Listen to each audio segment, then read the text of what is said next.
Wonderful. Welcome, everybody, and thank you so much for taking the time to tune in today to this workshop. I felt the call to get it done sooner than later because one of what is happening in the world right now, and there were quite a few people I work with, but also friends and family who reached out to me for advices of what we do these moments where we find ourselves kind of like a little bit on the edge and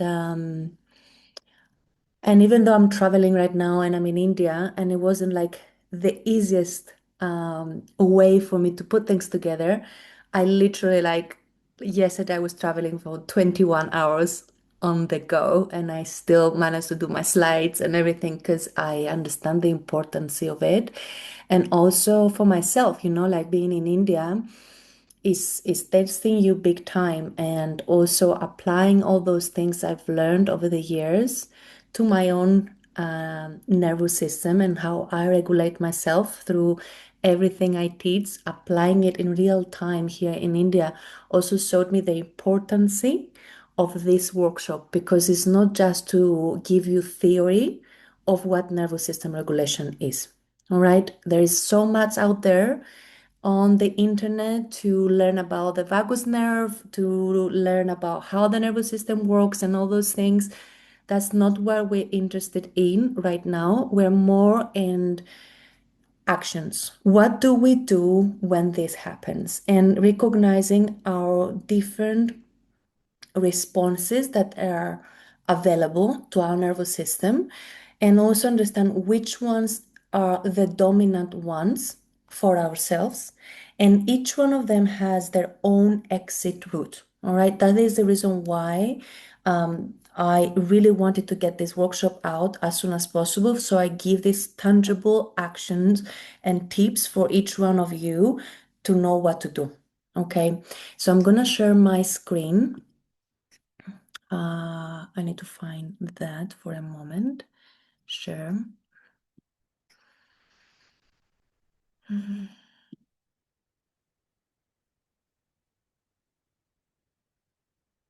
Why it doesn't pop up in the share button?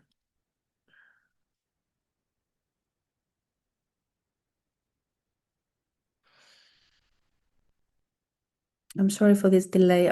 It just doesn't give me the option. Okay, it gave me now. All right. Let me know if you see my screen. Thumbs up. I am gonna make this now a big screen, so I want a little bit your support to let me know if you can still see my face on the side. Mm. Yeah, you still see me?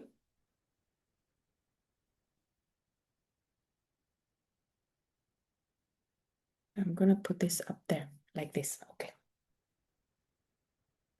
Do you still see me and see also the presentation, the slides? Beautiful. So, like I said, the main purpose of this workshop is to know exactly what to do when you are activated. All right.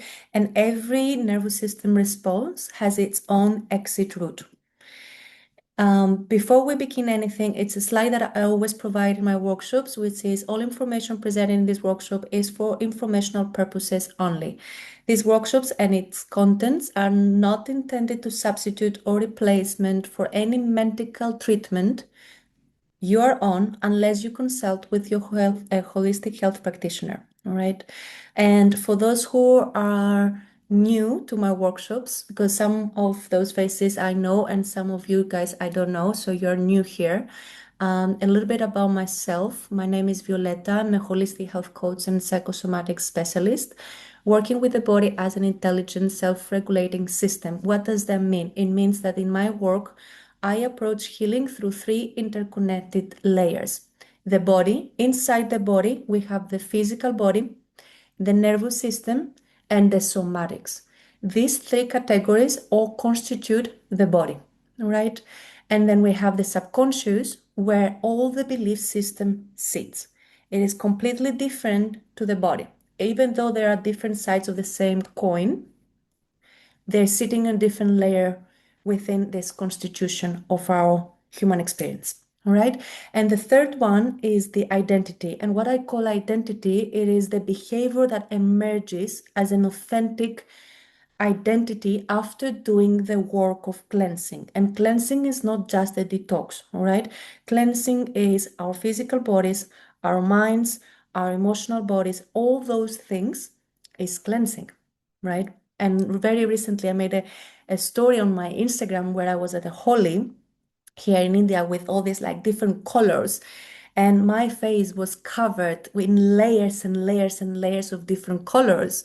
And I was in the shower trying to wash off all these different layers. It made me realize that this is the human experience. We're getting a pile up of experiences, and then we have to cleanse each one of them to start kind of like clearing out things. And that is what cleansing is for me. It just allows this authentic identity to emerge. So my work is informed by lived experience. Over the 10 years of running this work, I navigated a series of serious diagnoses, including skin cancer, tinnitus, IBS, cancerous breast cyst, and genetic mutations, and reached a point where conventional medicine offered no further solutions to my life when I was 29. I am 41 today. So that turning point led me into deeper study, a lot of self-research and hands-on experimentation with the body's physiology to understand better how everything works, detoxification systems, nervous system regulation, and in general, the connection between physical health, emotional patterns, and identity. All right. So through this work, my program Restore the Human Body has emerged, and it sits on all those different layers in a holistic way. So one piece of the puzzle is the nervous system. Another piece of the puzzle is the water fasting. Another piece of the puzzle is the detoxification. So what we're doing, which is taking all the pieces and putting them together because they're interconnected. And the same way that you're putting pieces together for a puzzle, you have to match them, right? It is the same thing with when we do holistic work. We can't do just random things right and there because we saw it somewhere. It's like you're taking in one piece of the puzzle and you try to connect it with a piece of a puzzle that sits in the corner of that entire picture. So we need to understand how to connect the pieces of the puzzle, not just only to grab pieces of the puzzle in a random order and believe that things will happen. Okay, very recently, there are a few women that are reaching out to me about their hair, losing their hair. And even today, one of my clients messaged me again about the same. I'm losing a lot of hair. Physiologically, there is not much that is happening.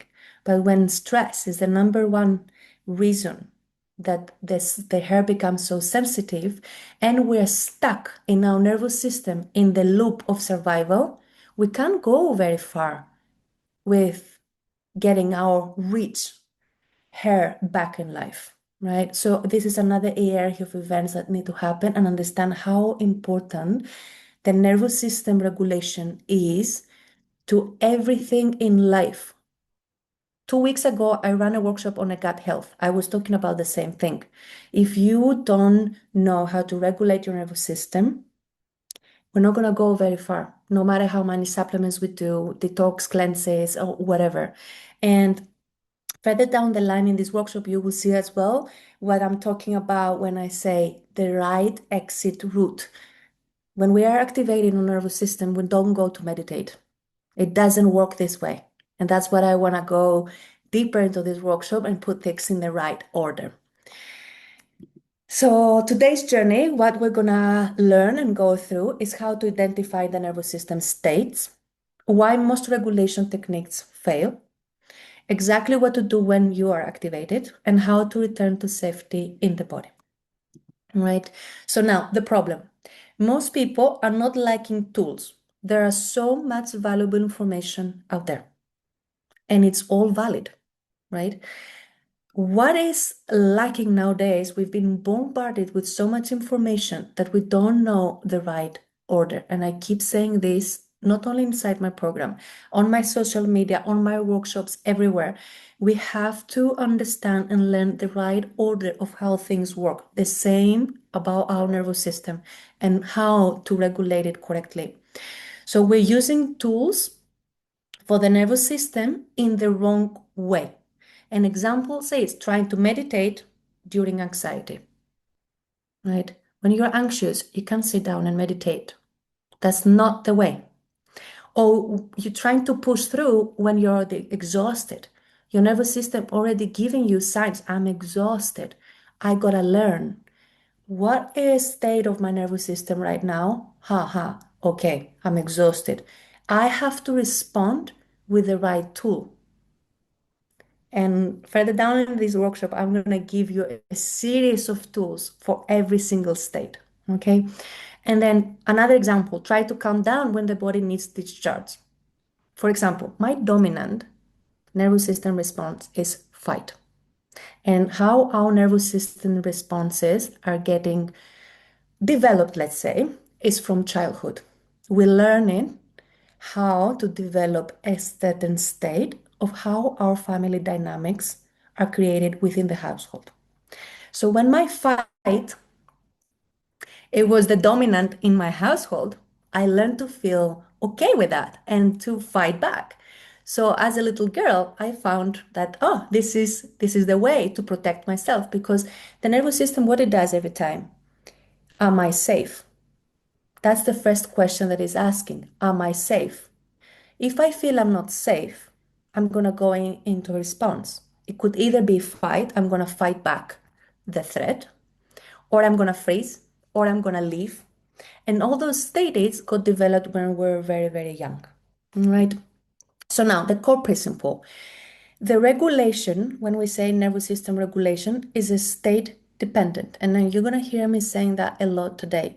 So the nervous system has different survival responses, right? And I'm pretty sure all of you are aware of all those different responses, which is fight, flight, freeze, fawn, and collapse. Okay? Each state requires a different exit route for energy, which means fight and flight, the energy builds up and wants to go outwards, right? That is the reason why people that have fight, all of a sudden the energy goes there and the body moves forward, and the energy will either make them say something or the body will do something. It's because just this energy goes outwards. And so all this happened in such a millisecond of a time that a human being in that moment, if it's not very conscious and doesn't understand I'm in a nervous system response, I'm just going to respond to that. All right.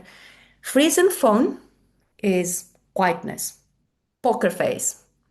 And we also have to understand when people are on a poker face and they cannot do anything in that moment, the other people cannot start shouting in their faces and say something, why are you not speaking? And the other person's like, I can't. Like, I'm just like in freeze here. And vice versa. When somebody is in a fight, nervous system response, where now we have demonized the fight response as people being angry. No, they're not angry. They're not experiencing an emotion of anger inside of them. It's just a nervous system response. And as we all learn that each one of us has a different response, we can all be more compassionate with one another and helping one another instead of judging people who have the fight response as being angry. No, they're not angry. Or people who are in a freeze and they're not speaking, the other person to shout in their faces to say something, right? So as we learn which one is more dominant in our nervous system, then we become more compassionate about other people as well. But to get there, we have to have first awareness. Second, to study ourselves and start practicing these things. And once we start practicing and we see them in ourselves, then it's so much easier to recognize it to others. And instead of demanding things of others, we just help one another instead of kind of like tuning, becoming more in tune with ourselves and others, right? So, what happens when we don't understand this? Okay, people usually suppress emotions, analyze instead of feel, force calmness, dissociate from the body. So all this that we already know from our healing journeys is because we have not learned to understand how to respond to our nervous system states. If we knew how to know to respond to each state, we would have never suppressed emotions, we would have never analyzed instead of feel, or dissociate from the body. Just a quick, am I still here? You hear me? Because I get a message on my screen that my connection is not stable. Am I still here for everybody? Okay. So what happens then when we're getting in a loop of nervous system activation, we're getting stuck in that loop. So a lot of times when I work with people on protocols and their cortisol is stuck on red, doesn't matter if you meditate every single day. Doesn't matter if you left a very stressful job and now you live up in the mountains and you moved in the countryside. If your nervous system is stuck in the loop and you never got out of out of this loop, you're not going to go very far with that, with reducing your cortisol, for example. Right? This is the reason why the body stays stuck in activation. So we're constantly activated and never actually regulated.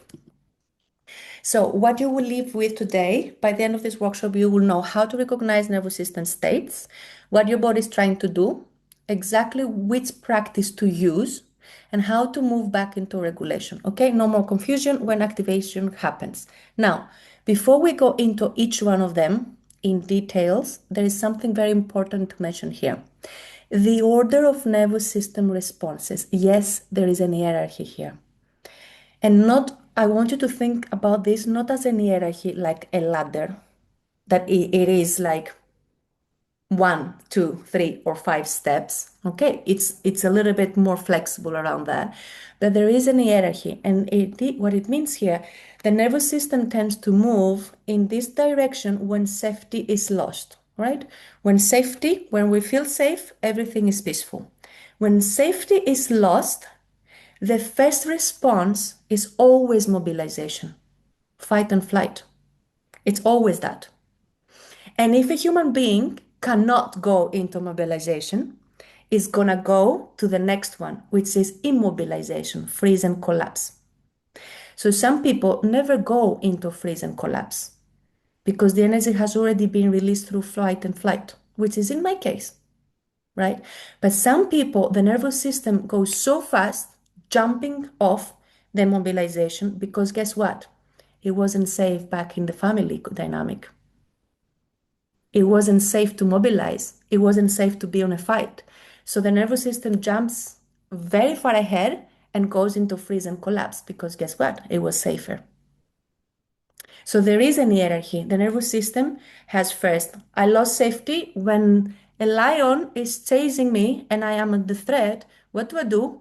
Fight and flight, right? I am under threat. I'm about to fight, right? And then after that, let's say I'm on a fight or wherever it doesn't work, I go into freeze and collapse. This is the hierarchy of the nervous system.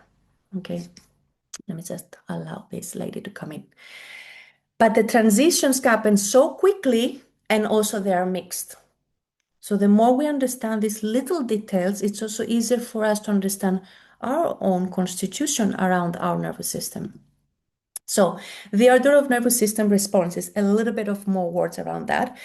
The nervous system has a natural hierarchy of responses designed for survival.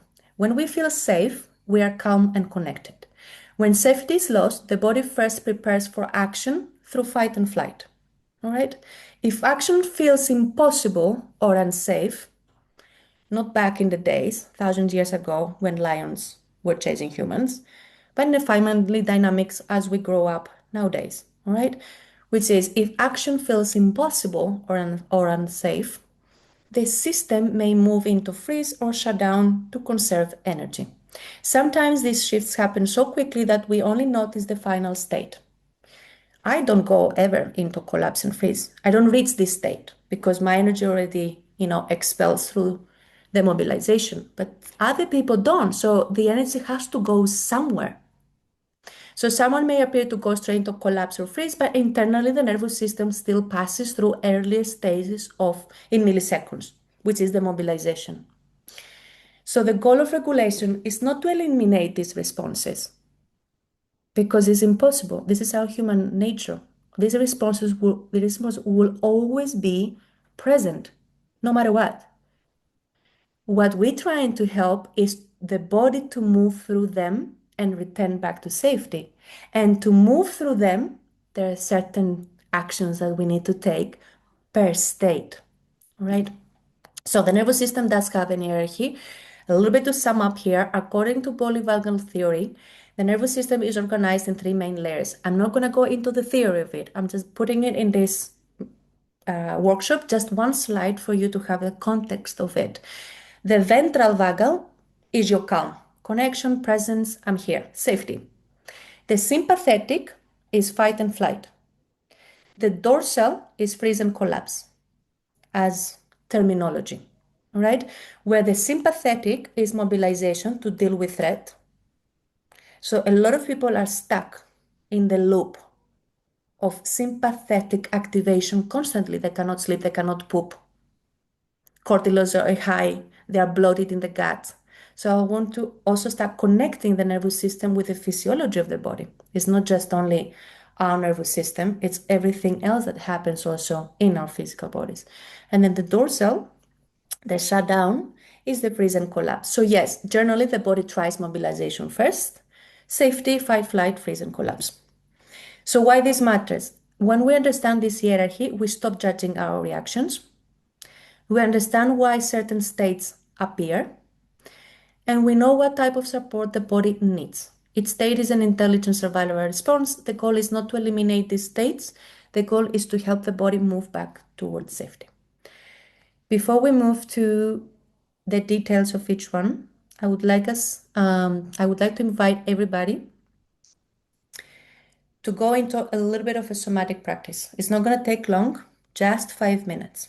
All right, just 5 minutes for everybody to arrive, to be here, and take a deep breath together. All right. So, what I would like you to do is to find a comfortable space. If you're sitting in a chair, if you're sitting in bed, if you're sitting on the floor, and I would like us to take a deep breath together. I'm going to check in again to see if we're still here because my screen is frozen.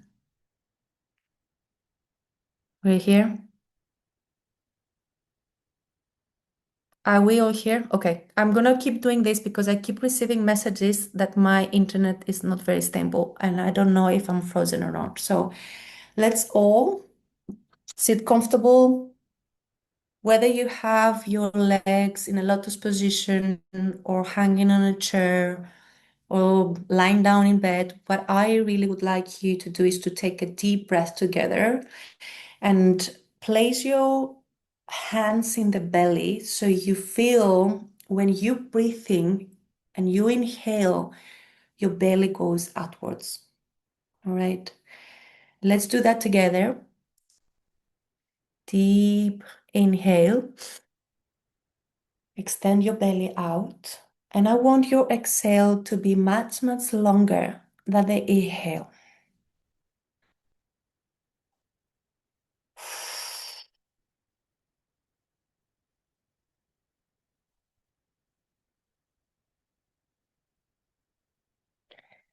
And I would like you to do this 3 times. And as you inviting your breath to be part of this somatic practice, I want you to start relaxing your shoulders. We tend to bring the shoulders up. And with every exhale, I really would like you to let them drop and be heavy into the ground.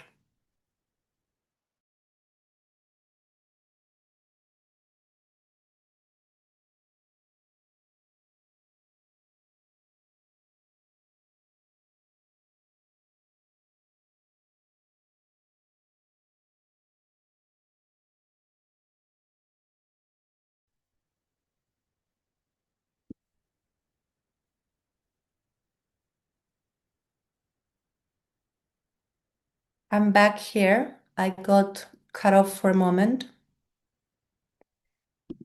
I'm sorry for that. I just need to share again. Right. And as you feeling your body and as you're coming back into that space, you leave the day out, whatever happened today needs to be dropped at the door. And you're just arriving simply in this body. You start feeling your bum cheeks where they sit, the earth holding you. You have already a couple of breaths where the shoulders being like released and relaxed and feel heavy. And as you're trying to tune in with what is present, what your body naturally would love to do right now if there is still energy activated in your body. Whether it's that to stand up, whether it's to shake your arms and shoulders, whether it's to exhale even strongly than you just did, or to just feel your feet.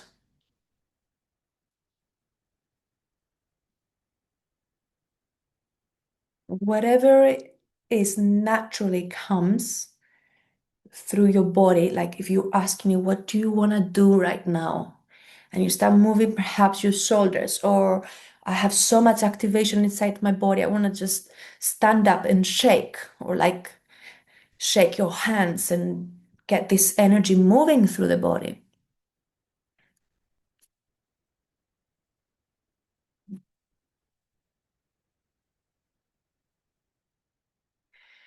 So this little somatic practice, obviously, it's not um, a psychosomatics. We're not tracking emotions. We're not dropping into trauma or anything like that.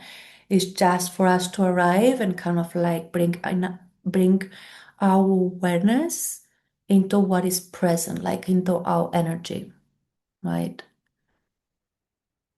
Because we tend to forget during the day to just tune in with ourselves and say, all right, where am I at with my nervous system right now? So, what I would like to hear from you, I just need to go quickly to the Zoom so I can see the messages because I would like to hear from you and tell me how many of you feel in your body more activation, like being hyper upwards, and how many of you felt somehow hypo down, kind of like freeze, like not much, like I couldn't even move much. So I just would like to understand in the space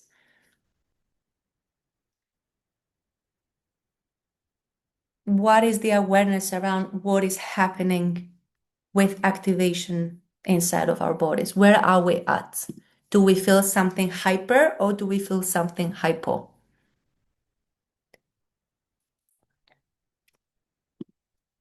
Hypo.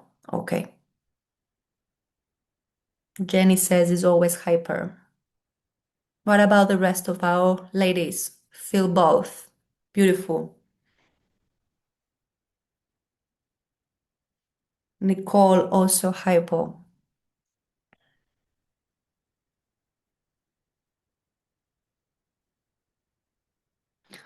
I love it because, with such a small practice that it takes what, like 5 minutes for us to just stay with ourselves and say, like, okay, where am I at right now? Because before I go to bed, I can just do a little bit of a somatic practice to release this stagnant energy that I didn't have the chance to do during the day and take care of my nervous system, right? So for the hypo, we have certain tips and tools to do. For the hyper, we have some other. And so tonight, my biggest invitation for you is take the time to tune in with this workshop, take screenshots of the slides so you know what to attend to when you spend 10-15 minutes to take care of your nervous system. And this is a practice that I'm always inviting the people I work with to do every single day so we don't get stuck, you know, stuck in that activation of the nervous system. So every day, if you attend to it little by little, you're gonna wake up the next morning with a volume way less. All right. Back to the presentation. And let's move on for the first response. which is fight. Now anymore, I don't see you. So how can I do this? Sir. Mm, okay, I don't see you anymore. I hope you see me. You see me, right? Well, I am.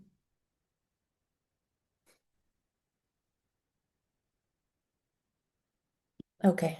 I trust that Zoom is not going to let me down and you can still see me because I don't see uh, the little window anymore.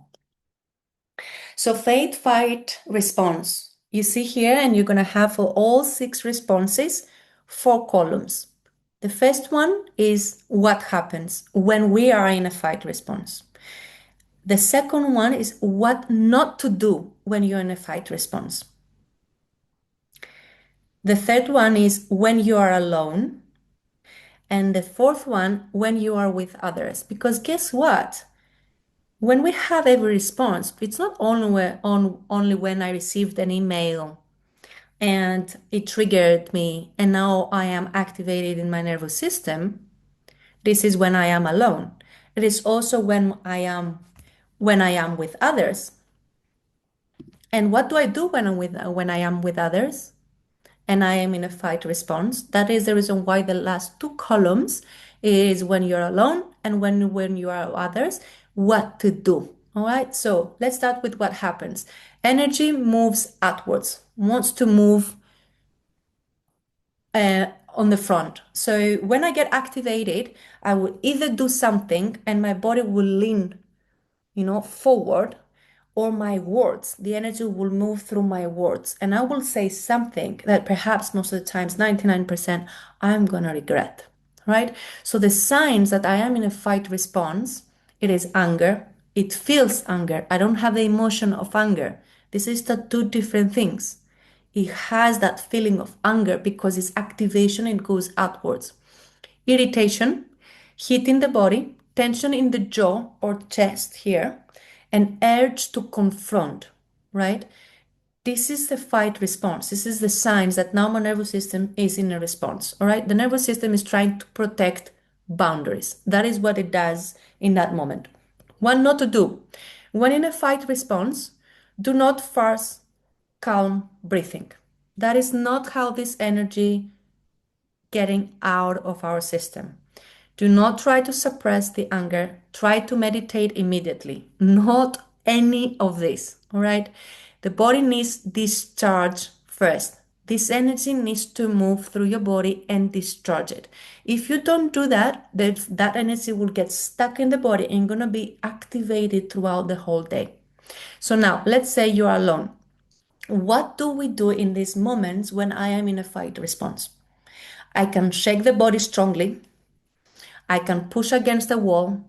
I hit a pillow or a mattress. I can have a strong exhale breathing or fast walking.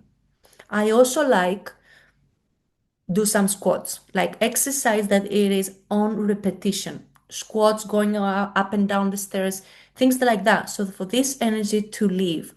Do you see that with animals as well? What do? They shake for this energy to be discharged. So the goal is to release excess activation, right? Once this is complete, then you can sit for the meditation. Then you can do some breathing, relax exercises. So now, when you are with others, you can pause the conversation. You can say, I need a moment to regulate. You can step away briefly. You can press your hands together like this, or you're sitting on a table, like in a dinner table, and you're very activated. You're in a fight response. You have already realized you're in a fight response. There is nothing wrong with you. It's just your nervous system having a response. We are compassionate about ourselves. We're very aware of what is happening here. And in that moment, I don't judge myself, but I also have to regulate myself. I am responsible of my responses, right? So in that moment, I can just press my hands under the table, or something else that I really like and I practice a lot in my life because fight is my dominant response, is because the energy goes forward. What I like doing is in that moment, I straight my spine. I ground my feet on the ground or my back cheeks in the chair. And all I do is put my shoulders back and I hold this energy back and I straight my spine. And in that moment, I'm not suppressing the energy, but what I do, I am holding it. I'm like, okay, I can be flexible. My nervous system can be flexible. I can hold it right now.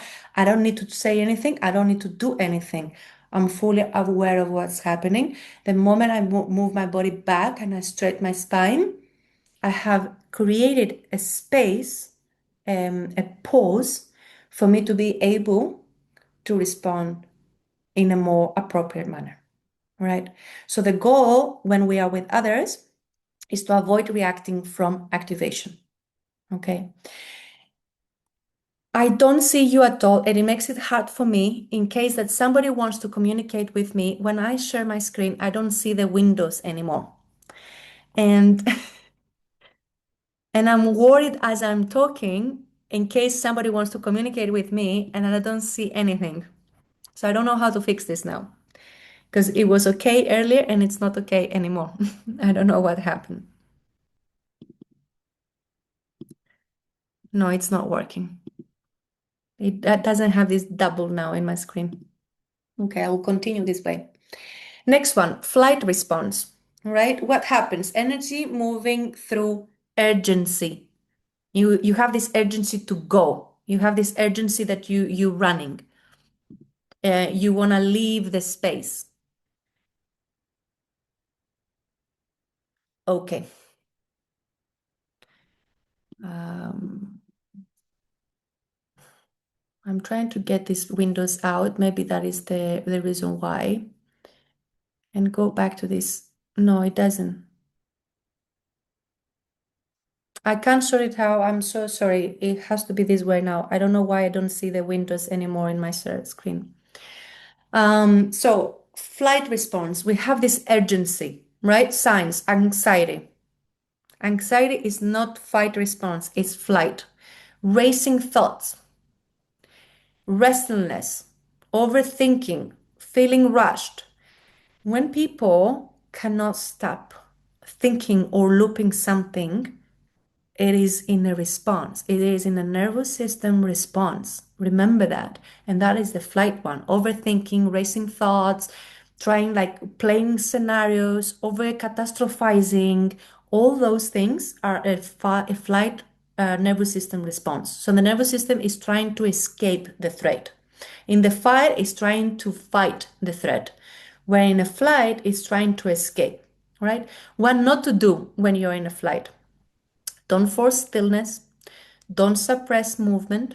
Don't shame yourself for anxiety. All right. The body needs regulated movement in this type of response. So now, when you are alone, slow walking outside, long exhale breathing, stretching, orientating to the environment, which that means you sit in a chair, you close your eyes for a millisecond, you ground yourself back here, you open your eyes and you name 5 objects in the room. So you orienting yourself to the environment. Ah, okay, I'm here. I'm safe. There is nothing going on. Or a gentle shaking. Okay, gradually slow the system down. It doesn't have this urgency to flight. Okay, when you are with others, slow your speech. All right, when you catch yourself speaking faster than you usually do, this is where we need to become more aware of what is happening here. So when you speak fast, no, oh, I speak fast right now. I'm in a nervous system response. I'm not actually regulated right now. That is the reason why I speak fast. You notice it? You place your feet firmly on the ground. You take a long breath and you slow down your speech. Right? Excuse yourself briefly if you needed to go on the side and then come back. There is absolutely not a problem or for us to feel shame to excuse ourselves and take a moment, right? We have to come to this courageous point in our lives where we can be vulnerable and we can be brave to express our needs. And if our need is that I need a moment to bring myself back to safety and regulation, then we can do everything that we need to do without shame and without feeling bad about excusing ourselves to take a moment. All right. So, an example when you weigh you others is give me a moment to think. So, it reduces the energy in the system. Right. Next one, freeze response. What happens? Energy becomes stuck, it doesn't move. So the signs of that particular response is numbness, dissociation, mental fog, inability to act, and feeling frozen. So the nervous system is trying to protect through shutdown. What not to do when you are in a frozen response? Don't force action, don't push aggressively, and don't judge the state. Freeze needs gentle activation. Do you see now the difference? Activation needs to be slowed down. We're now in a freeze response, we are exactly the opposite. We have to try initiate gentle activation so we get out of that freezing stuck energy. So the freeze response, when you're alone, you can rub your arms or legs, you can tap the body, you can hum or make a sound, you can have a warm drink, and also you can have some small movements. You can have a stretch, so walk slow. And so what is the most important thing is to bring sensation back. Okay, to start kind of like feeling again. It's like, okay, I can do this little, 1% of a movement. We don't go from 0 to 10, right? We are always what we aiming is just a little. Can I do 1% of that gentle movement? What I'm doing in that moment, I'm taking care of myself, right? And you see, fight and flight are hyper, freeze, fawn, and collapse are hypo. So for those who wrote to me earlier in the message window about being hyper, then you're here. You are up. How do I go back? You're here. Fight. And this is the little practices that you can do when you're alone, when you're others. Hyper, flight, hyper, freeze, hypo, phone, hypo. All right? So freeze response. When you are with others, say I need a moment to process. You see, in every single response, when we are with others, there's always a room for us to say, I need a moment to process. I need a moment to regulate myself. Just give me a moment. All right. This is something that in our vocabulary needs to happen more often to communicate our needs without shame and without feeling that we're doing something wrong, but just saying, I need a moment. All right. Take a sip of water because that sip of water, anything that you do to activate sensation again, is something that you need when you are in the freeze response. Press your feet in the floor, there's another one, and move your fingers or hands subtly, like start moving them. Again, I always use this example around a dinner table or, where you're in a social event or you're with family in a dinner table and how many times things have gone over the edge on a family dinners, right? This is the moments that we can practice. This is the moments we can be more aware and every day practice 1%, 1%, 1% each time. At some point, that will become our new norm. It will be the new way of being. But if we don't put it into action, if we don't practice this, even for 1%, how can we have the expectation that we will master our nervous system responses, right? Um, phone. What happens when we're in phone response? The survival strategy of pleasing. Difficulty saying no, over accommodating others, abandoning personal needs, and fear of conflict. This is not just some trauma or some belief system in place, right? This is a nervous system response.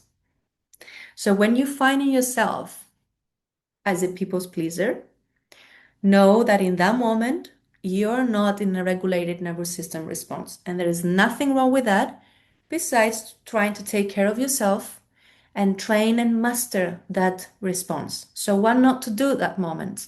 Immediately agree to things. Don't. Don't say yes before checking in with yourself. Over explain or justify yourself. How many times you have paused for a moment before you over explain or justify yourself, and make this little question to yourself and say, why am I doing this right now? Because if we pause for a moment and ask the right questions to ourselves, it is very easy for us to understand immediately that we are in a nervous system response. Rush to fix others' emotions. That is a fawn response. These behaviors reinforce self abandonment, right? So, a phone response when you are alone, place hand on chest and belly. Ask yourself what you actually feel. Write down your needs. Practice say no. So, what you do when you're alone, you reconnect to self. You fully know that I'm in a phone response. That is the reason why it's difficult for me to say no, or over accommodating others, or fear of conflict.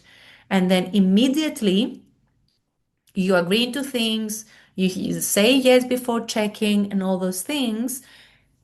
And now you're more aware. And next time it happens, this is what we need now, your active participation on those moments. And how does it come? With practice, right? With practice and awareness, and say, no, I am fully responsible of my nervous system responses. I want to take care of myself, and I have to put it into action 1% per day. When you are with others, pause before responding. Let me think about that. I will get back to you. I'm not sure yet. So these little sentences, even though most of the people who are in a phone response in the beginning might be really difficult to even get it out of your throat, right? You might actually having difficulty to say even the first word. But remember, there's always things for first time. Once you do it once and you find that courage to be fully aware, I'm in a nervous system response, and now I need to say, let me think about this before I immediately say yes to something. And there is also a belief system, a belief attached to it when we immediately say yes, and we're difficult to say no. This is also our self-worth, like what others will say. I want to please somebody because when I please somebody, I am more worthy. You see, there is more interconnection to those things. It's not just black and white. We just now examine the nervous system, right? And even though it might be hard to even say those short sentences, the moment you do it once, you'll be like, oh wow, it wasn't that difficult. All I needed it was to be super aware that I'm in a response. I know the tips. When I'm in that response, I have to say this, and I hold myself back and I say, I will get back to you. Right? So the goal here is to create space before pleasing. The goal for every response is to create a space for a millisecond, for a second, for us to create that space so we can respond from more regulated state. Collapse response. What happens? Low energy shutdown. Exhaustion, heaviness, hopelessness, low motivation. Right? The nervous system has lost access to energy. That is what the collapse is. What not to do when in collapse response.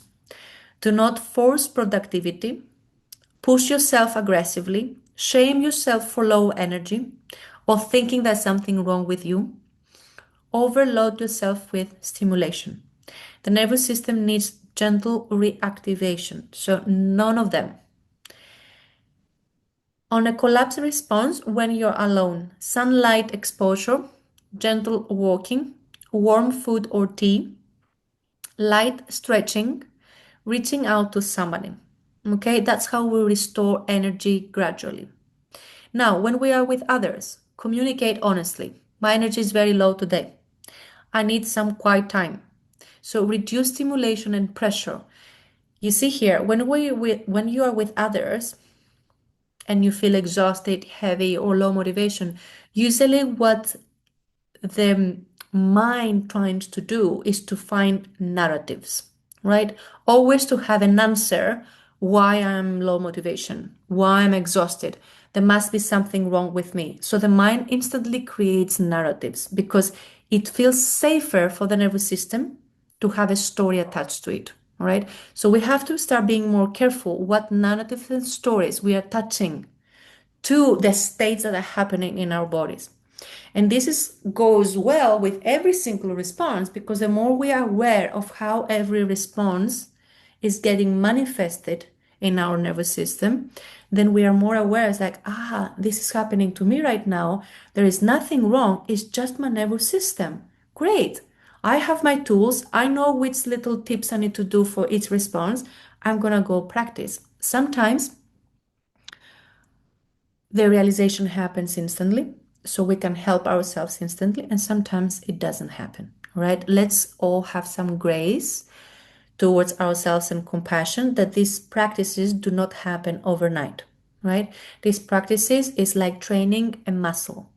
When you go to the gym and you lift 1 kilo and your arm is hurting, and you keep repeating that for a whole week, second week you go up to 2 kilos, right? Why? Because you train the muscle. It is the same thing with this exercise around the nervous system responses. We have the manifestation of the responses, which is your first column, what happens. And then we have the expression of them, right? How it is expressed. All right, I am in my nervous system. It is expressed like this. And now I have my tools, what I need to do. Practice, train the muscle 1% every day. And sometimes you're going to catch yourself right away. And sometimes you're not going to catch yourself right away. And that is okay, right? Only with practice, we increasing the amount of flexibility in our nervous system. So what I would like to do now is a little bit of reflection. I'm going to stop sharing so I can see you. I can see the window because I'm not seeing any of this all this time. And give you the opportunity to share with me after seeing the details of each response. Do you recognize yourself in any of them? I want you to know that we all have all the responses, right? It's not just I have one and I don't have the other. We all have all the responses. It's just one or two responses are more dominant. It's like what we usually do and our system goes into, right? Like I said, mine is fight or always been fight. Why? Because I'm feeling comfortable in fight since family dynamics. Lulu says my dominant response are freeze and collapse. Beautiful. What And about the now, rest of the ladies, ladies? Finally. I'm recognizing myself in all of them, all of Mm-hmm. them. Beautiful. But my dominate is fight, Fight. Super. always. Super. Because that's what I want from this workshop is for each one of us to start getting connected and understanding, wow, I'm actually having all the responses. And this is what is happening to me when I have this expression or this manifestation of energy that is happening through me, right? And once we know that, we start practicing, start training the muscle through now the particular tools that we have to use per state.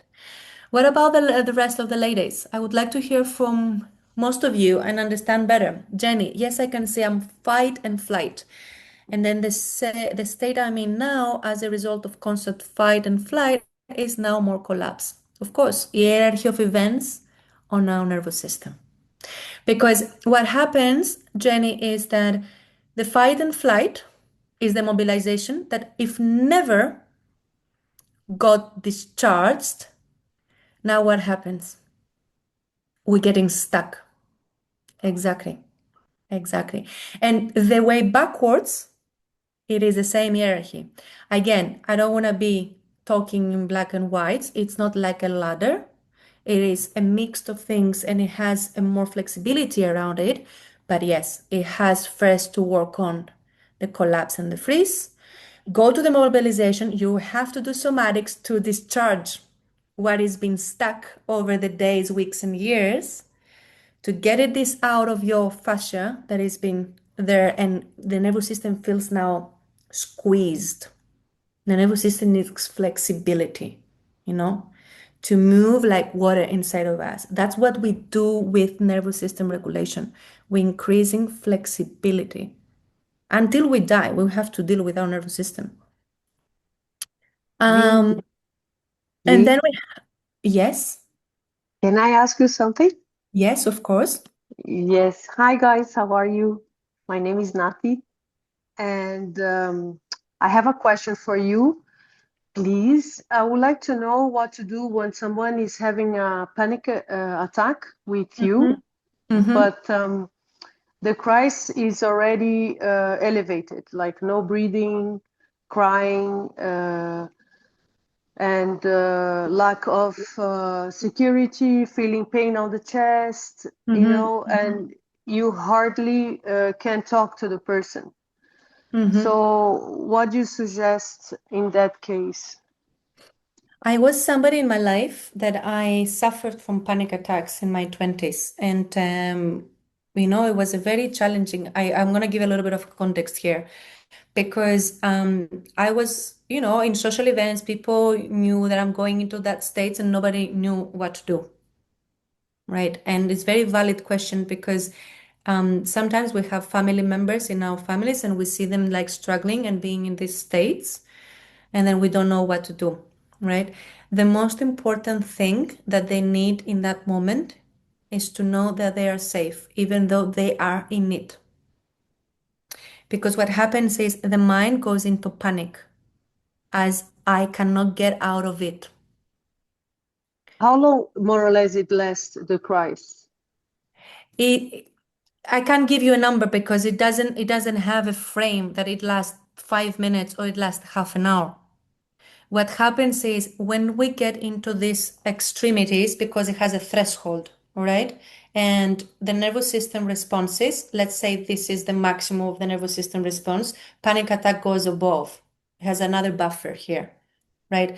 So when you're in that buffer, there is stagnation, there is looping, because what happens is so intense, what we experience, it has intensity above that threshold that we are scared that I'm not going to go back to normal. The more the mind gets stuck in that thought, I can't get back to normal, I can't breathe, my chest is painful, the mind in that moment thinks one thing: I can't get back to normal. How So, can I what get out? can we I'm do? drowning. The only thing that you can do is to be with them, hold their hand, be with them and talk to them. You're safe. Yes, you can come back. You're safe. Yes, you can come back. There is nothing wrong with you. And just stay with them with reassuring them that they are safe and they can come back. And all you can Do do is, of course, lying down, anything that makes them feel comfortable. Ask them what makes you feel comfortable to do right now. And they could, little by little, give them uh,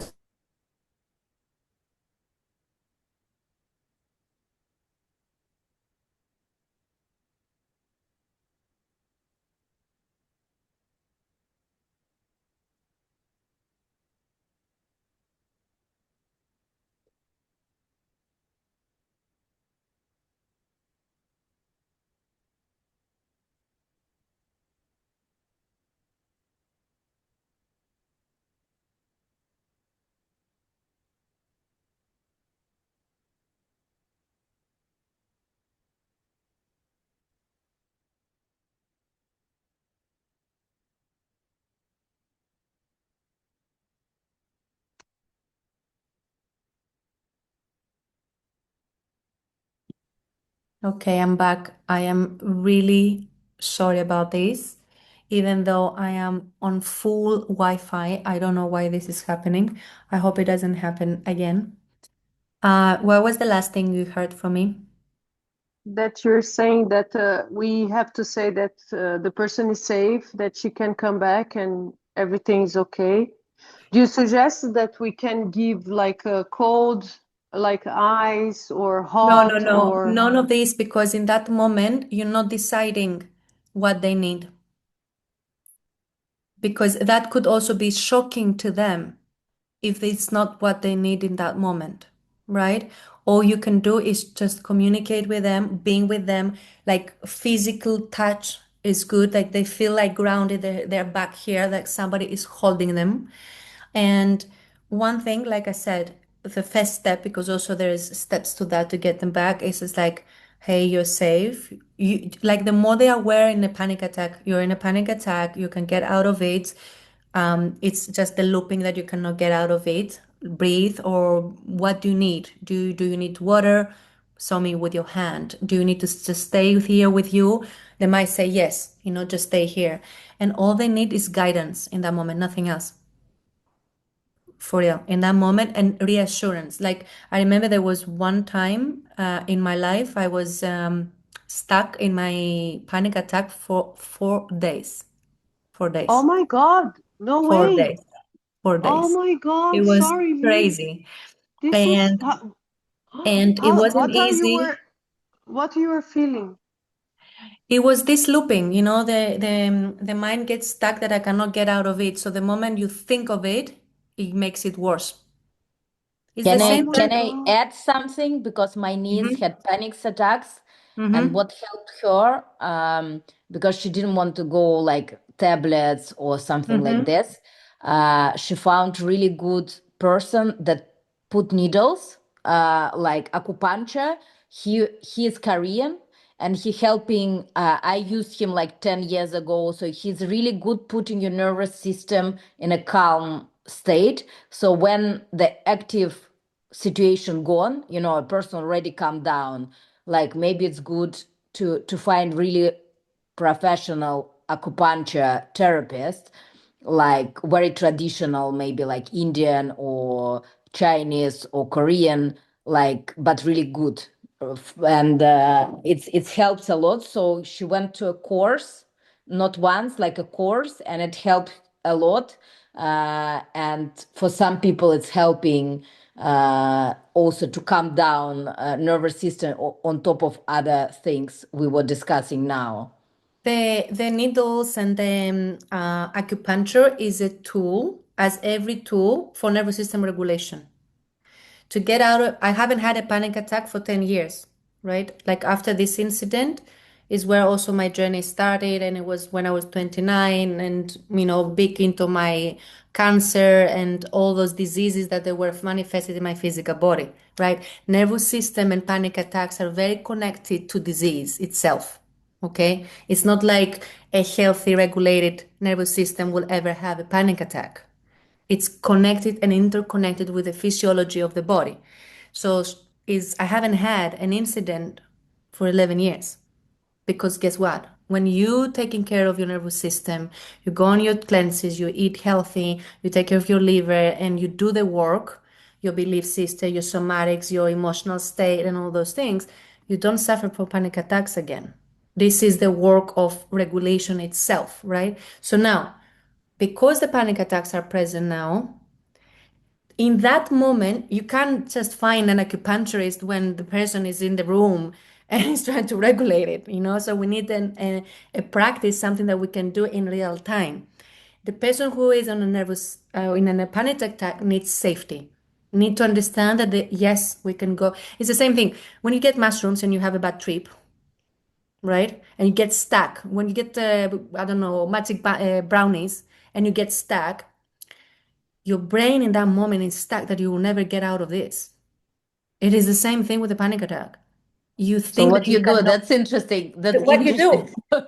do, what you do is like, and I have in my life incidents where I go to the same spaces, is the same reassurance. If you don't have somebody to reassure you in that moment, hey, This is gonna be over. You're gonna get out of it. You are safe.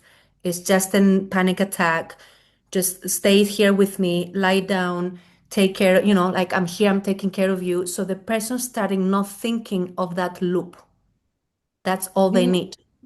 Let me ask you something. Let's say someone is walking on the street normal, nothing's going on, and then suddenly the person start to have this lack of breathing, and then it gets worse and worse. You sit What? down in that moment on the pavement and you are with them. But no, but why this is happening? Like how it's suddenly the panic attack starts middle of nowhere, where, you know? It's not out of nowhere. It is because their nervous system it's stuck in activation already. They function. Do you know how many people of us we function every day, but we are stuck in activation? The majority of the people nowadays, we function, but we are stuck in activation in our nervous system. The fact that she functions and she walks on the pavement, she's not regulated. So if, like, for example, she received a message, something really intense in that moment, she thought of something, or she's not aware of those initial expressions of the nervous system, the first column of each response that I showed you, if she's not aware that there is anxiety in her chest, it's not out of nowhere. That thing out of nowhere, as I was walking on the pavement, a panic attack appeared, is false. False. She is not in tune that she's already expressing signs of nervous system being not in regulation, but she's not aware of it. So and she's already like active, like on the upper edge of it. So in that moment, let's say she thought of something really emotional, intense, or she received a message, or whatever, something that it sends now a very activated nervous system over the edge because it's already activated, but it's not in tune with the body. That's also what happens with dissociation. People are dissociated and then all of a sudden, out of nowhere, panic attack. No, no, no. It's not out of nowhere panic attack. If you are dissociated for your body and you're not even in tune with your chest that I'm having anxiety or I'm over pleasing right now, I'm not saying no, or all these expressions, these manifestations that are happening, and I'm not even aware of them, and I'm already on the edge, then panic attack is gonna come. It's gonna send me off. It's the same thing. Okay, cancer. Cancer doesn't appear out of nowhere. Oh, poor me. Cancer knocked at my door. Now I have cancer. This is a built up story over the years. The way I was born, what I picked up from my parents, how many antibiotics and illnesses I went through as a child. What did I do in my 20s with drinking, drugs, and so on? And that builds up on top of our mental state and emotional state. In my 40s, all of a sudden, I have cancer. No, it's not all of a sudden. It's been built up over the years, which is the same thing with panic attacks. So, Sorry. how frequency you recommend the regularization, the nerve system exercises? So the exercises, what I recommend to people is what we do, and we've done it together as well, and you are in the program, and I've sent you the practices of somatics, right? Every day we have to start training ourselves what state of expression we're in. You saw how many different manifestations of nervous system responses exist. We have to stop pay attention every single day. What is my state? Where am I in right now? This is one step, awareness. Like it's just tuning in with yourself. It's like, I'm over pleasing right now. I'm overthinking right now. When you are into that, you're already in nervous system response. If you don't catch yourself in that moment to say, hey, hang on a minute. Whoa, whoa. I'm in a nervous system response. What do I do here? Am I continuing? You're going to override your body and you're going to keep overriding your nervous system over and over and over. So the practice is not only what I do as a tool and I have to start practicing every day. Step one, awareness. What is my expression? What do I do every day? So during the day, when you had something that triggered you, tune in with yourself. When you leave this conversation, when you read this email, have a moment with yourself. That is the practice itself. What does it mean I'm doing the work?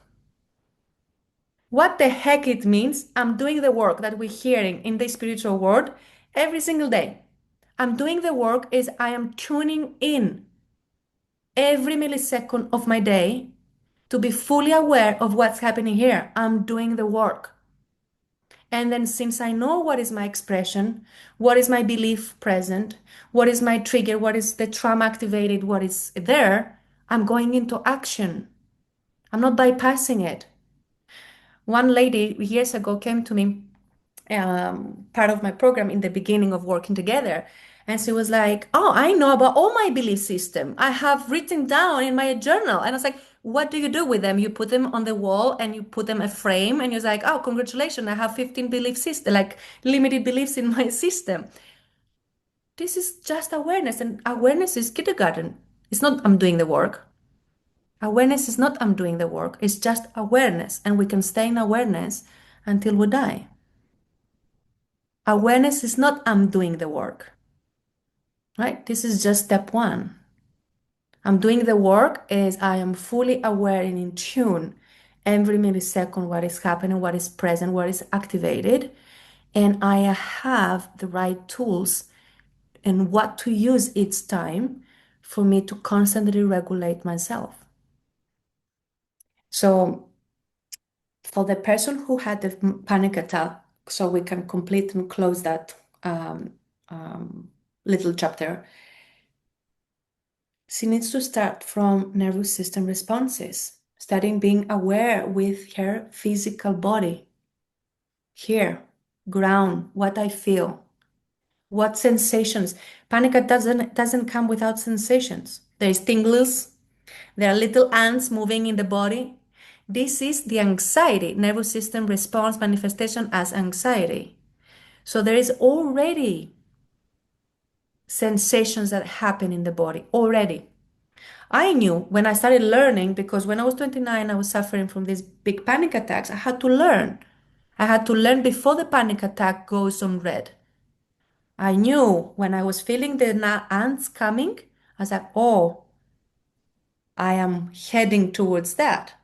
Before I head to that, I knew what to do. But I had to learn. I had to tune in with my body. I was like, okay, I have to know every millisecond what's happening here. So my invitation is for her to start study, because it is the nervous system responses is studying your own self. It's studying your own self. You have to study every response and start studying every day yourself. And it's like, okay, I'm overthinking, I'm overpleasing, I'm about to fight. My daughter called me, and I was just like, my body went forward. Why I went forward? Fight nervous system response. I'm studying myself every day. So the invitation is to study, to help yourself. But now, if she's on a nervous system responses, she needs reassurance. Somebody next to her to reassure her that she's safe, it's just a panic attack, and we can come back to safety again. Nothing else. And ask questions what she needs in that moment. Never force her to do things that you think are correct for the Okay. moment. Never. Because you're Thank overriding her own or his, I don't know, is a man or a woman, nervous system of what might be what she needs in that moment. The fact that she cannot speak, we cannot decide for somebody else because we don't know, right? And we're gonna create more damage by forcing people doing things that we overriding them in that moment, right? That's not safety. All right. But breathing could be a sorry, breathing could be a good thing to slow No, down it the would not breathing. be. It would not be. It would not be. It would not be because you thinking, breathing, it will be a good. But if she cannot breathe in that moment, you can't force somebody and say, "Can you breathe?" She can't breathe. All she needs is like her hand or your hand in her chest and reassurance. Yes, you're here, no problem. It's gonna come back slowly. Your voice. Speak slowly so she can follow through, nothing else. You can't force it. It's like, okay, let's breathe together. I was like, oh, I can't, I'm in froze now. I'm in like collapse, like I can't do anything. Okay. Thank you, V. Okay. All right, back to sharing because I would like to. Um, all right, this is the Wi-Fi, and here is. All right. So that was a little bit of reflection for us to kind of like understand that fight, flight, freeze, fawn, collapse have different manifestations, and we have to start studying each one of them and understand during the day what are we expressing, what are we putting out there, right? Here, why some people go straight into freeze or collapse, right? When somebody seems to go directly into shutdown, two things are usually happening. The mobilization phase, fight or flight, happens extremely fast. Is what I said in the beginning. The sympathetic activation can happen in milliseconds, right? The body briefly prepares to mobilize, to fight or flight, but immediately decides this is not gonna work. Why? So it drops the shutdown. Why? Because when we were kids and we're in a family dynamics where we can't leave the space, we can't say, I need time, and we are dependent on our caregivers. And if our caregivers didn't have healthy nervous system responses, if fight is not safe for me within the family dynamic, my subconscious will say, this is not going to work, skip it, go to the next from that hierarchy. What is the next? Shut down. Because guess what? What I said in the beginning, now it's safe. I don't need to fight. Fight is very threatening for me for what happens in the family dynamic that I'm learning the behavior and the day-to-day. That's where everything builds. That's also how certain responses become more dominant, right? So this is why it looks like the person skipped fight or flight, but physiologically it's still awkward. Okay. Second reason why the nervous system learned early in life that mobilization is unsafe, which is exactly what I shared here, which is part of it's like a subcategory of the first one, but let's analyze it a little bit more. If a child, somebody learned that fighting back was dangerous, escaping was impossible, expressing anger caused punishment, then the system learns mobilization equals danger, right? So the body skips the shutdown, skips that and shut down faster, and then becomes a dominant pattern over the years. In my case, in my family dynamic, fight wasn't a danger. So I could discharge in the first from the hierarchy, mobilization.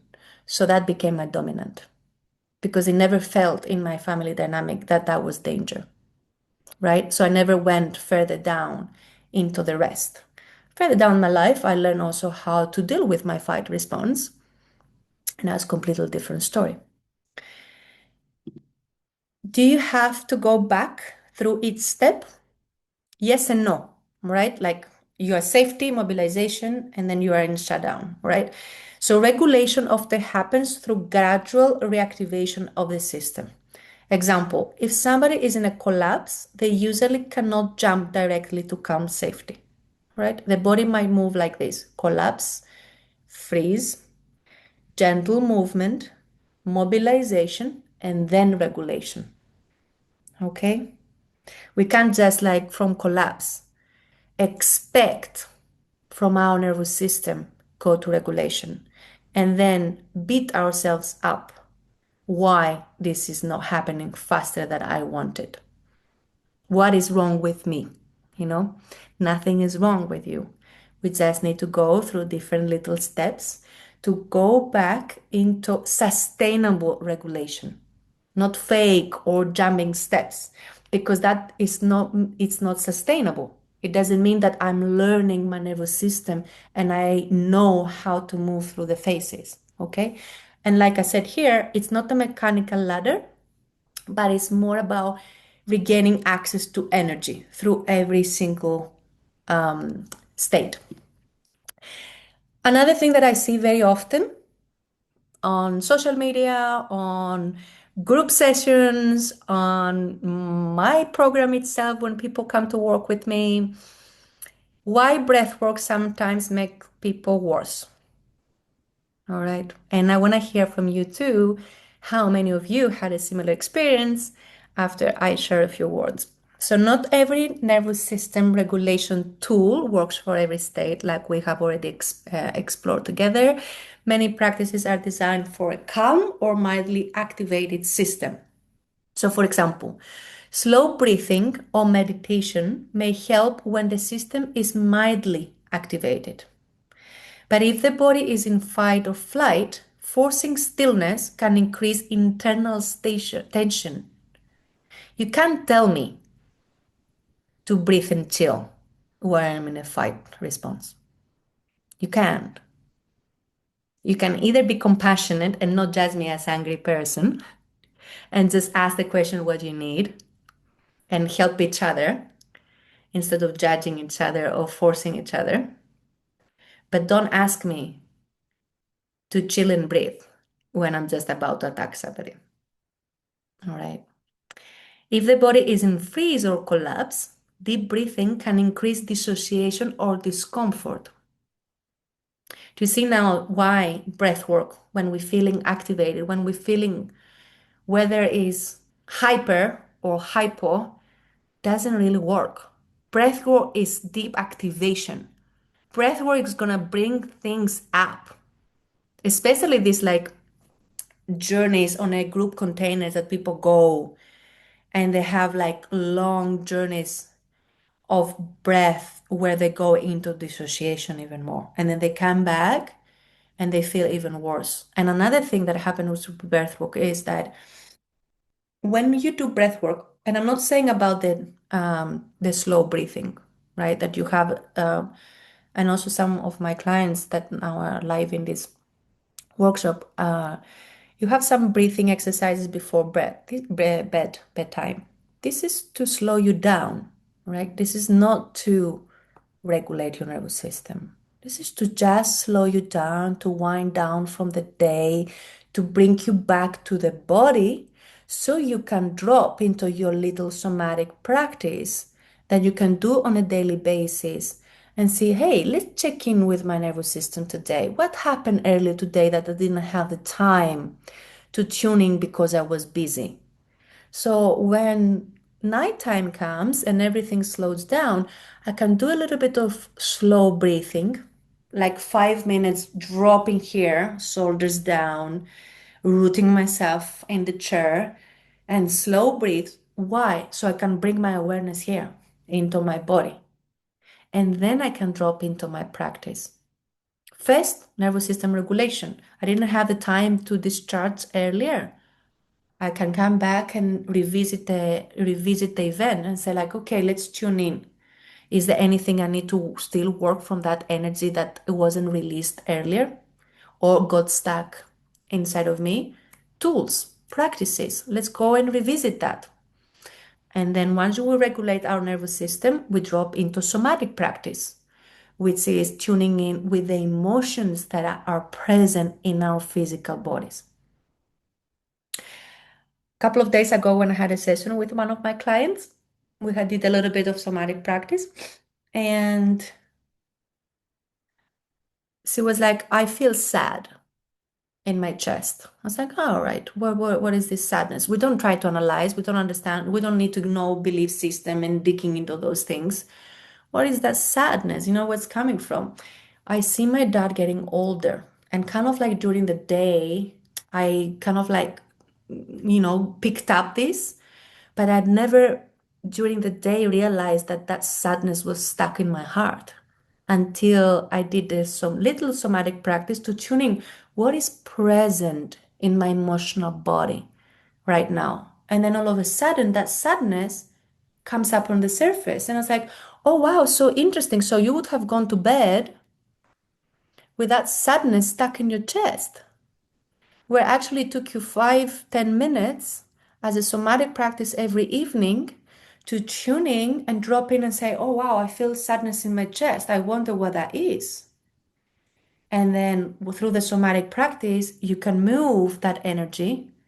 And there are different tools that we're using there. And that energy start moving from from the chest and start dissolves. Then you go to bed without that energy being stuck in your chest. You wake up next morning much lighter. So the issue here is not the tool. The issue of what we're discussing today is applying the wrong tool to the wrong nervous system state, right? Have you ever tried a regulation practice that made you feel worse? I would like us to tune in a little bit again. Let's keep it short, maybe like 2 minutes of a few words if you ever had that. I'm just going to go back to here so I can see the chat. Any of you had experiences where you drop into or you try to do any of these tools and you felt even worse after? You felt like, oh God, this energy doesn't go anywhere. I feel stuck. I feel foggy. I feel weird all day.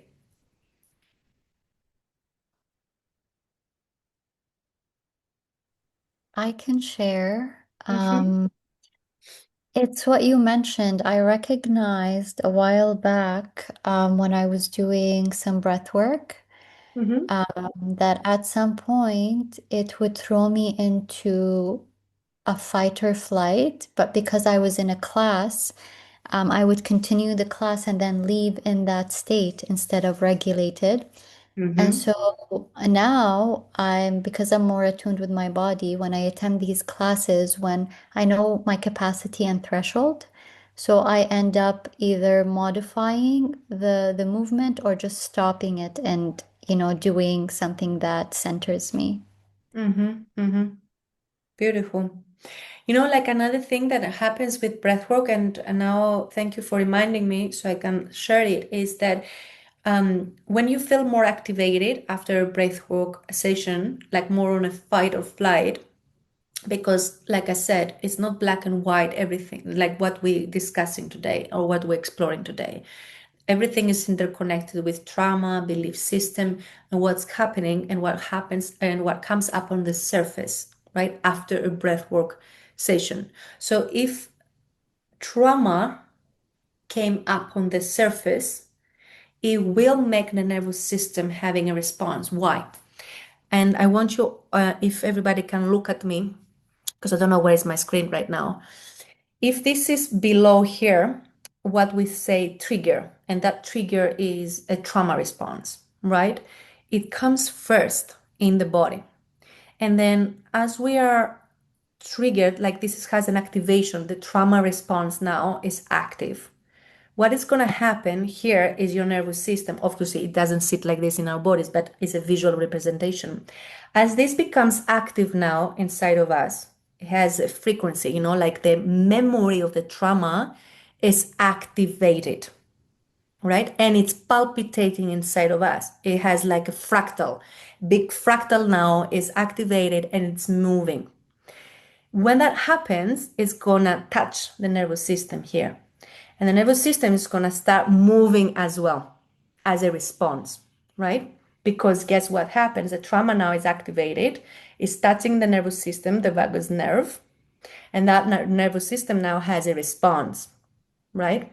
So in big breathwork sessions, this happens here. Something comes up on the surface, it's touching the nervous system. This now gets activated too. And then what happens? We leave the session with this being active. Now I'm on a fight flight, and this is also active. And that movement, that combination of energy that is happening inside of us makes us feel very unsafe, right? Everything goes back to safety. And then what we do, because also this is part of the pieces of the puzzle that I work within the program, is that gluten holds the frequency of safety, all right? And so when you go into these big releases, but the nervous system has a response and we don't know how to regulate it or how to discharge this because this has a hierarchy. First, nervous system regulation, then exploring the trauma. There's an hierarchy of events of how we're working on that. First, nervous system regulation, since you got activated, fight, flight, okay, tools and steps to regulate first my nervous system. Now I'm more regulated. Now I can explore the trauma that is activated, okay? Not the other way around. And never believe exploration when those two are not regulated. So first nervous system regulation, then somatic trauma exploration and release. And when those two are now regulated, back to safety balance, we can go into subconscious work and belief reprogramming. Otherwise, belief reprogramming is not going to land when those two are active. Okay, so now back to gluten. When you leave a breathwork session and your nervous system is activated, I don't feel safe. So I'm going to go home and I'm going to have a craving of gluten. Why? Because I need to bring myself back to safety. So I'm going to go and stuff myself with gluten and bread because if I don't know and I don't have the tools or practicing those things to bring those two in regulation, I'm going to do it externally. Body language. I'm going to grab something outside of me, put it in my mouth, the frequency of safety, stuff everything down, suppressed. All right. So the very thing that you went to release at the breathwork session, the trauma, whatever it was that you wanted to release, you went home and you hooked and looped yourself back into the same thing that you tried to release. And then people questioning why I have not gone much further in my healing journey and I'm feeling like I'm stuck in it. All right. Another example around how everything is there connected and energy and frequency is connected to everything. Our habits and our ignorance around food and what we do externally to regulate those things without actually knowing exactly what we need to do here and here to bring harmony and balance back here. So thank you for reminding me of that, Lulu, because it was very important to, I feel, to share this piece as well. So Jenny says, when you're really in a panic attack or anxiety, I have tried to stop and meditate, but actually I have now found walking or some kind of movement helps to move through the activated state. Yes. Now why? Because you focusing on something else is refocusing attention. It's going back to that loop of stuck, that stuckness in our mind that I cannot get out of it. So of course, if you still on meditate, you're still gonna be focusing on your mind. But the moment you change focus, attention shifts to something else, things starting moving again, which is the same with the freeze response. Usually what we do with people when we regulate them, it says, okay, take a deep breath, close your eyes, open your eyes, and name 5 objects in the room. Why we do that? We shift attention from them thinking they're freeze and they're not going to say a word. I say, okay, let's shift attention. What do you see in front of you? And they start naming things. And all of a sudden, this little movement, this little activation gets them out of the freeze, which is the same thing with a panic attack. The movement, the slow walking or doing active something in the body shifts attention from the looping in the mind. I cannot get out of it. Very spot on. I'm gonna go back to my presentation to finish off and have a little bit of an integration moment. So regulation is not one technique. It is applying the right practice to the right nervous system state. The goal is not to be calm, okay? The goal is to be flexible. A healthy nervous system can mobilize when needed, rest when safe, and return to balance after activation. So regulation means the system can move, right? Which is exactly what I just said right now. You're in a freeze. I need to make my nervous system flexible and start move again. So I'm using the tool of naming objects around. I'm in a panic attack. I need to shift attention. So that little Movement makes the system moves again, so I'm getting back to my regulated state. And this is the reason why the nervous system regulation needs to be state specific, right? And not just to be calm. Why regulation alone is not always enough. Nervous system dysregulation is also connected to gut health, inflammation, mineral deficiencies, toxins, pathogens, hormonal imbalances. Right? The body must be supported physically and neurologically. What does that mean? It means that I'll give you an example. It's not every response trauma, right? When the body is depleted from minerals, the body goes into a state of anxiety. And we cannot always translate anxiety as, oh my God, there is a trauma response, something from my childhood is happening, oh my this and that. You see what I mean? We can't confuse everything as trauma response and completely neglect what happens inside of our bodies, which means gut health, inflammation, mineral deficiencies, and things that I have in the bullet points and many other things. A healthy gut will give you healthy mind, right? When the body is in inflammation, the nervous system feels congested. There is not flexibility. There is not your inner waters are not moving, are stagnant, right? Whereas mineral deficiencies, they have the expression of anxiety. Because what is mineral? Our connection to the earth, that is only happening through one channel, the minerals. The moment you are deficient in minerals, instantly you're losing connection to earth and grounding. That is the main reason, the main, not reason, the main bridge between us and grounding and earth is the minerals. The more minerals in your body, the more regulated you are, the less nervous system responses. Toxins and pathogens, they dysregulate your nervous system.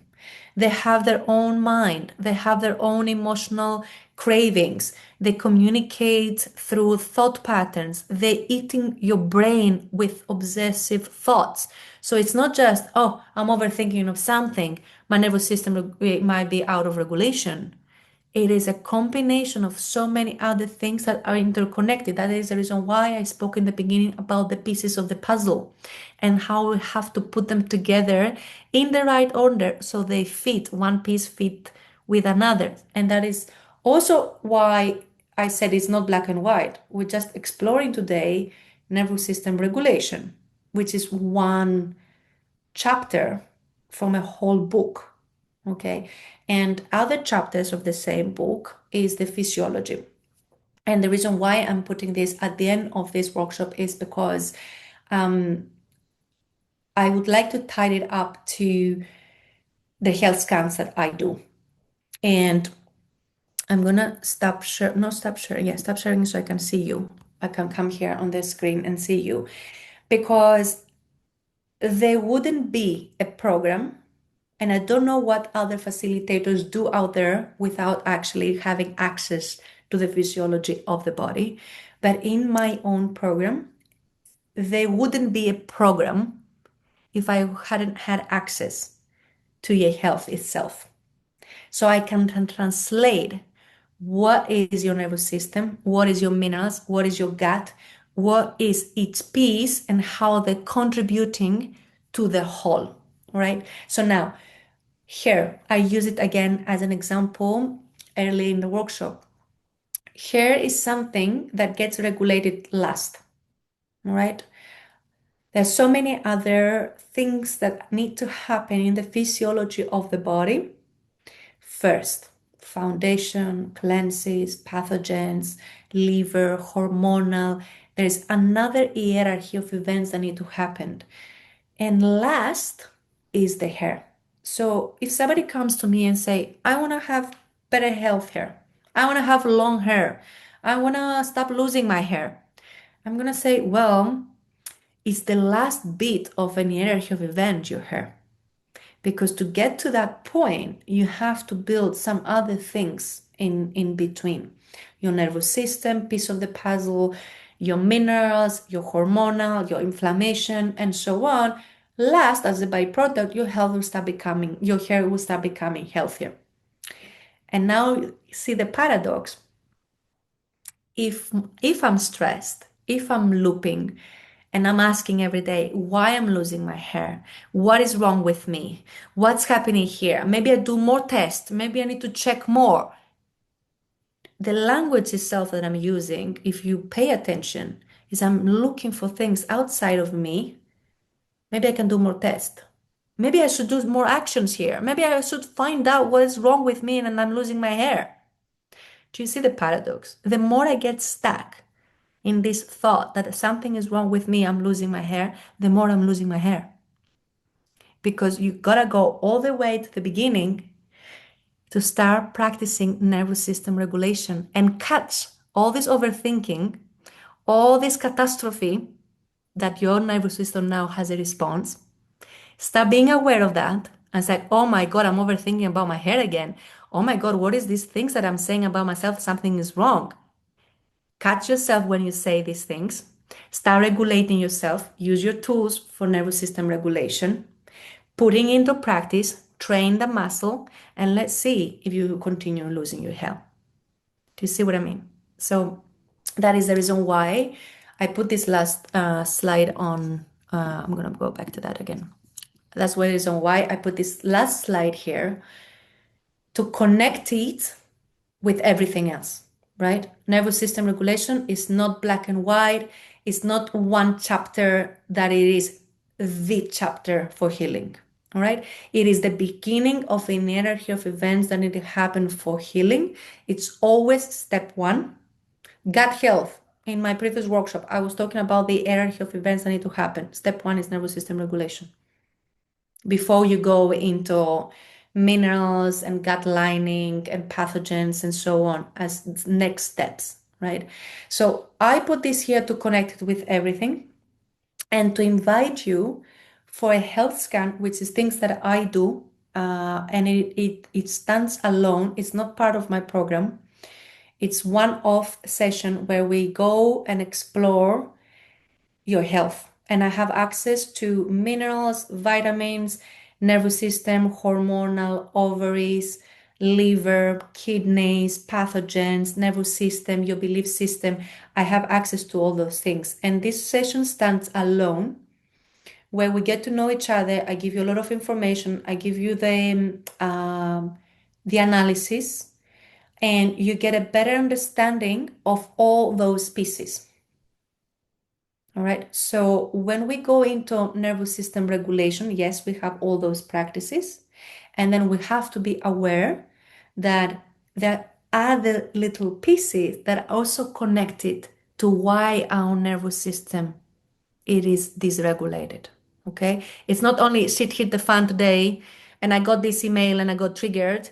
And when I was a child, I got abused, and now the trauma I carry, it triggers my nervous system. Yes, that's all true and valid. And there's so much more and so many other layers physiologically that contribute to your nervous system dysregulation. And this is something that we can only see when we get into health scans and understand better what is out of balance in your physiology of your being that pushes now your nervous system to have these responses, right? Not only when shit hit the fan. And this is kind of like the variational health scan that I am doing, where I'm performing and I have access to all those different layers of the body, evaluation of the organs, food intolerances, minerals, and so on. All these, I put them here because they're also responsible for your nervous system. Okay, the nervous system does not get activated only because of trauma and belief system. The nervous system gets activated and has a response because of all those things physiologically as well. Okay. And that is the reason why I put it down there, and to give a bit like broaden awareness around, okay, yes, the tools and the practices, and so many other layers that we are responsible to look into them and see what is happening. And the step two is the protocols and the things that I'm creating for people who are working with me, which is first the physical body, then we have the nervous system, somatic work, emotional release, all those things that we discussed, different tools, different practices, different pieces of the puzzle, different chapters of the book. All right. And then dropping into the subconscious work with belief system and reprogramming and all those things that we're doing. And this is the last slide where I am sharing my details for the people who do not know me or have not worked with me or never had a touch with me before. You can see here my one-to-one sessions is my personalized support through the health scans and protocols that I'm creating. The protocols are holistic, entails everything in. I'm working with supplements, with body practices and nutritional plans. The supplements are not the cure. I keep saying this to everybody, but it's a necessary step when we are in deficit or we're trying to regulate the body that is having a lot of imbalances. And then after that initial touch together through a health scan, somebody can decide to move into the 6-month program where we explore every layer of it. It has body, subconscious, nervous system, somatics, and physiology. I'm gonna stop sharing and go back to this page. There is a last message from Jenny. It says, I feel this is so key for me right now, as this is for sure part of the picture for me with my anxiety levels at this moment in time. So true. Not for your state, but for these steps and for these like missing pieces that sometimes are necessary, or like missing pieces, let's say, to the broader puzzle that we're trying to connect of like, hey, what's wrong with my anxiety right now? Why I'm still like not moving forward when I've been doing certain things. That is the reason why I said so true. I don't see any of you right now. Again, I don't know what's happening with my Zoom today. Everybody's kind of like disappeared from my screen. And it's like I'm talking to my own self in the screen. But I hope it was beneficial and informative and that you got bits and bobs that were necessary or connecting, things that you wanted to connect for your own path, for what you're dealing with. And I would like to hear from you also to share and understand also better how that was for you. So if you could share with me, whoever feels the call to share a few words, it would be, Can I? of course. Thank you very much for doing this for us. It was very interesting.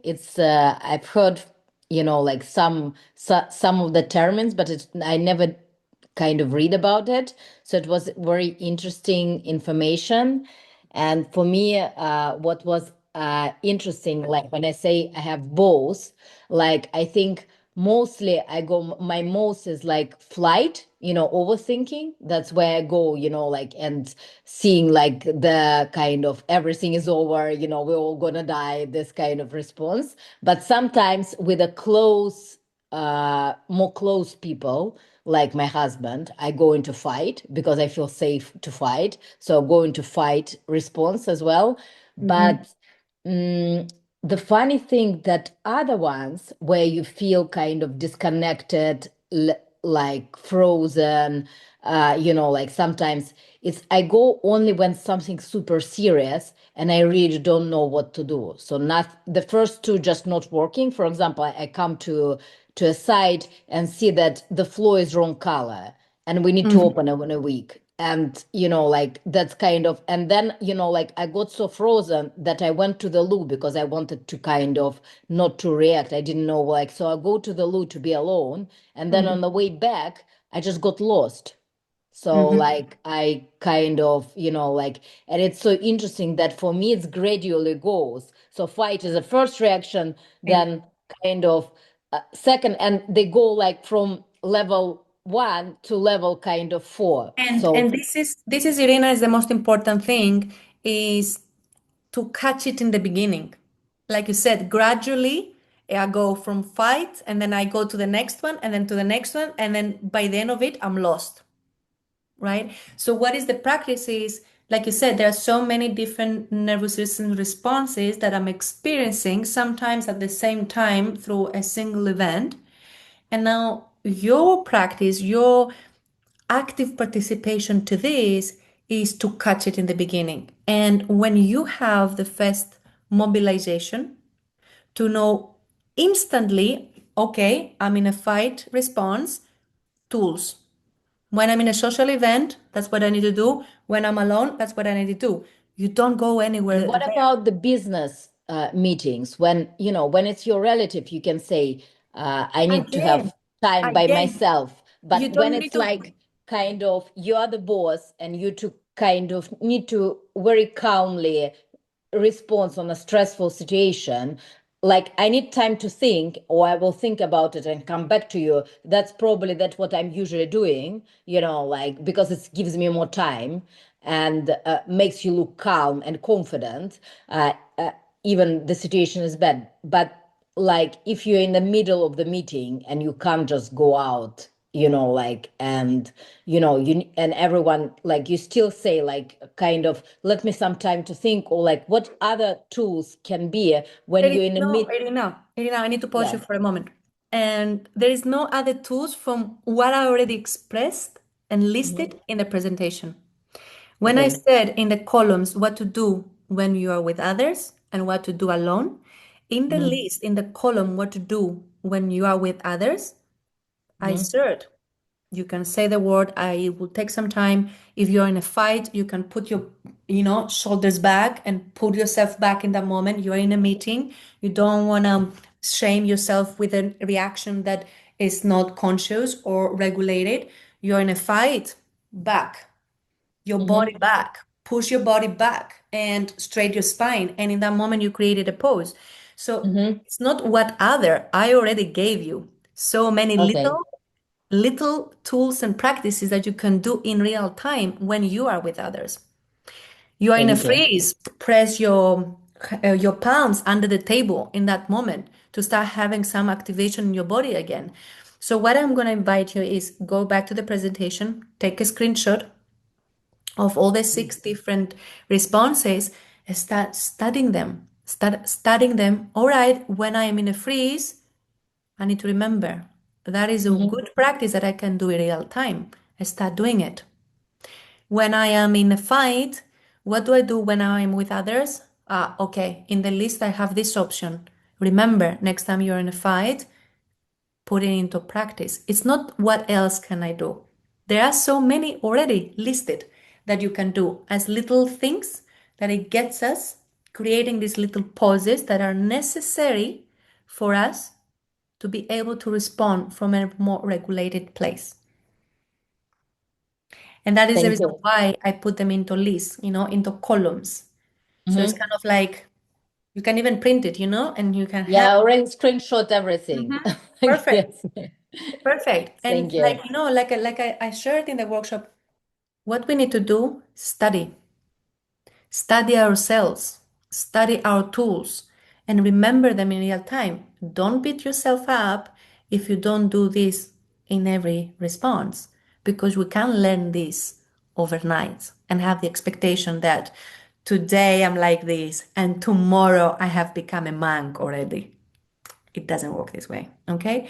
But if you put this action 1% every day, and remember a study, all right, what do I do in that moment? Ah, I do that. Awareness, I'm in a nervous system response. I catastrophize, you said in the beginning. I go into catastrophe. You have to catch yourself in that moment and say, wow, I'm into catastrophe. That means I'm in a nervous system response. All right, what do I do right now? This. In the beginning, you might have to study, like to keep notes. Go to your phone and say like, okay, what do I do in this moment? Ah, okay, let's practice right now if you are alone. If you are in a session, in a meeting, keep remembering, having your laptop. It doesn't take more than a week or two once you start practicing to remember which you have to use per state. Then becomes your norm. Then becomes your usual state. You think and you act through these exit routes and tools that you're using. It becomes part of your life. You don't need to think of any of this. It happens in a real moment. And this is the mastery of navigation, right? Because we will have to deal with trauma, we will have to deal with belief system, we have to deal with our nervous system until we die. What we learn along the way, mastery of navigation. That is what we're learning. So become a master of navigation. And to do that, we gotta study. We gotta put the work in. Thank you. All right, let me wrap up here. Is anybody else who would like to share a few words or anything that would you like to share with us or with me? And if not, then I would love to wrap up and share again that I'm really grateful that all of you took the time today to show up to the workshop and to put the time in, right? We are here for 2 hours right now. And that also shows, like you're here to show the commitment, the necessary commitment to our journeys. And so give some kudos to yourselves that you spend 2 hours in this workshop to study, to learn, and to take care of yourselves. And I see you until next time. I will have perhaps in a couple of weeks a different theme again of a workshop, which I'm going to announce, and then you can participate again. So for now, I'm going to stop recording as well. And